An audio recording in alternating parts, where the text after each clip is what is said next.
Police ಇಲಾಖೆಯಲ್ಲಿ ವಿಧಾನ ಪರಿಷತ್ತಿನ ಕಲಾಪದಲ್ಲಿ DT Srinivas police sub inspector civil ವೃಂದ ಮತ್ತು ನೇಮಕಾತಿ ನಿಯಮಗಳಲ್ಲಿ ನೇರ ನೇಮಕಾತಿ ಮತ್ತು ಮುಂಬಡ್ತಿ ಹುದ್ದೆಗಳ ನಡುವೆ 70-30 ಅನುಪಾತ ಇದೆ.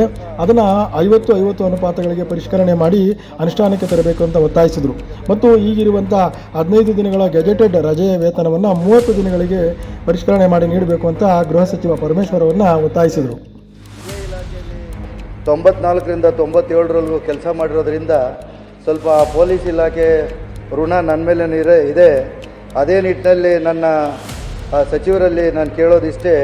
ಯಾಕೆಂತೇಳಿದ್ರೆ ಅವ್ರದ್ದೇ ಇಲಾಖೆ ಅಡಿಯಲ್ಲಿ ಬರ್ತಕ್ಕಂಥ ಇತರೆ 2 ಇಲಾಖೆಗಳಿಗೆ ಇರತಕ್ಕಂಥ ನಿಯಮಗಳಿಗೂ ಮತ್ತು ಪೊಲೀಸ್ ಇಲಾಖೆಗೆ ಇರತಕ್ಕಂಥ ನಿಯಮಗಳು ವಿಭಿನ್ನವಾಗಿದೆ.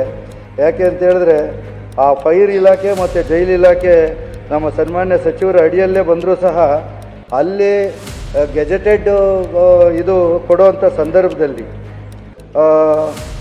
ಏನಾಗ್ತದೆ, ಅಲ್ಲಿ 30 ದಿನಗಳು ಕೊಡ್ತಾರೆ ಅಂತ ಹೇಳಿದ್ರೆ ಅದರಲ್ಲಿ ನಿಖರವಾಗಿ ಹೇಳಿದೆ, ಯಾರು ಸಾರ್ವಜನಿಕರಿಗೆ ಹೆಚ್ಚು ಹತ್ತಿರವಾಗಿ ಕಾರ್ಯನಿರ್ವಹಿಸ್ತಿರುವ ಪೊಲೀಸ್ ಇಲಾಖೆಯ ಗೆಜೆಟೆಡ್ 30 ದಿನಗಳ ವೇತನವನ್ನು ನೀಡಲು ಯಾವ ಕಾಲಮಿತಿಯೊಳಗೆ ಕೈಗೊಳ್ಳಿದ್ರೆ ಅಂತ ನಾನು ಕೇಳಿದ್ದೆ.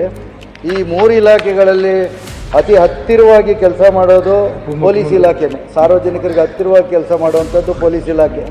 ಇವತ್ತು ಇಲಾಖೆಯಲ್ಲಿ 29 ವರ್ಷಗಳಿಗೆ ಒಂದು ಬಡ್ತಿ ಸಿಕ್ಕಿದ್ರೆ ತದನಂತರ 5 ವರ್ಷ 10 ತಿಂಗಳಿಗೆ ಮತ್ತೊಮ್ಮೆ ASI ಆಗಿ ಗೆಸ್ಟೆಡ್ ಆಗಿ ಬಡ್ತಿ ಸಿಗುತ್ತೆ ಅಂತೇಳಿ ವಿವರವನ್ನು ಕೊಟ್ಟಿದ್ದಾರೆ.